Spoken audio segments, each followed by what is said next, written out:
বন্ধুরা, তোমরা সবাই কেমন আছো? আজকে নিয়ে এসেছি কলার থুরের কৌড়া রেসিপি।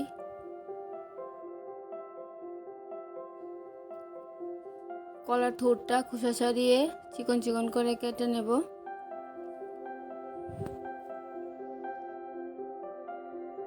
কাটা হয়ে গেছে, একটু আঁশ আছে, পাতলা পাতলা করে কেটেছি, নাহলে আঁশগুলি আঙ্গুল দিয়ে ছাড়িয়ে নিতে পারতাম।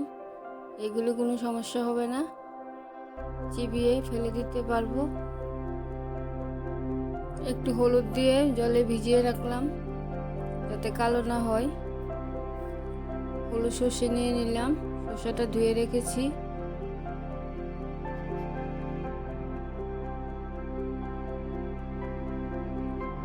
থুরগুলি হলুদ ভেজানো জল থেকে তুলে নিয়ে আরেকবার ধুয়ে নেব।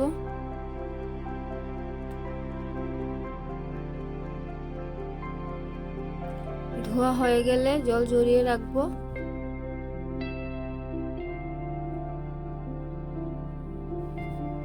কড়াইতে তেল দিয়ে দিলাম। ফোড়নে থাকছে কালো জিরে ও শুকনো লঙ্কা।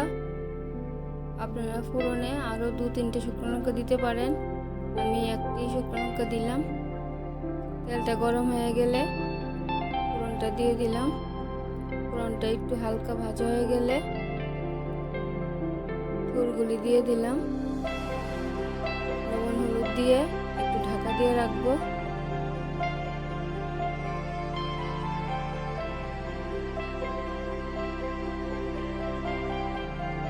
ঢাকার মধ্যেই সিদ্ধ হয়ে যাবে।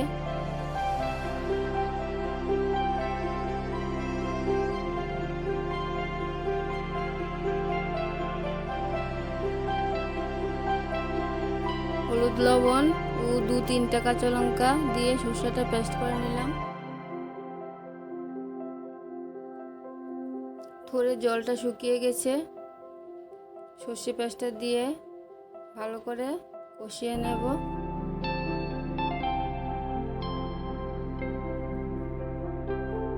আমি কলার থুর দিয়ে কৌড়া রান্না করেছি।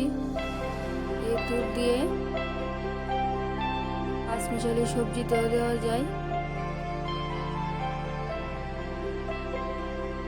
থুরগুলি সর্ষের সাথে ভালো করে মিশিয়ে একদম শুকনো শুকনো করে নেব। হালকা একটু চিনি দিলে ভালো হয়, আমি চিনিটা দিতে ভুলে গেছি। মিক্সি ধোয়া জলটাও দিয়ে দিলাম।